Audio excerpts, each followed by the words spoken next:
Welcome to Charter Local Edition. My name is Brad Pomerance. Our guest today is Jim Patterson. He is the chair of the Board of Supervisors in San Luis Obispo County. He's running for re-election. That election's held in June. And I want to speak with you about a contentious issue in this county, and that is the question of medical marijuana and clinics to sell that substance. In 2007, the board passed an ordinance which would set parameters, but in 5 years, there has been no clinic that has been approved. Why is that? Well, we did set the parameters, or standards, if you will, as to where it would be most appropriate to site a medical marijuana dispensary. And we have had 3 applications. The first one was a site in Templeton, an industrial site in the Templeton area. But one of the parameters, Brad, is that it's got to be a significant distance, from any area where schools, libraries, playgrounds, kids might congregate. Right. And what the case was in the Templeton application is it was not 1,000 feet or more from Let's talk about, though, the most recent application, which was in Oceana. Your planning commission, the county's planning commission, approved the application, and it went before the Board of Supervisors on appeal, and the board reversed unanimously 5-0, declining the proposal for a marijuana collective in Oceana.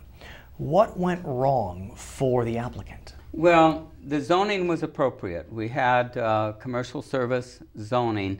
In this situation, Brad, it was a mixed-use area. There was significant residential uses within that commercial services zone. And the residents in those homes were concerned about the children and the safety, and it was viewed on the part of the board, in comments from supervisors, and certainly a concern of mine, was that while the zoning was appropriate, because it was really mixed-use zone, it wasn't all commercial.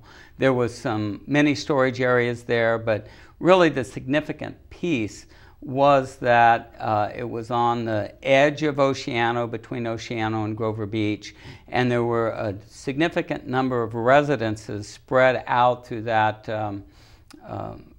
commercial services zone.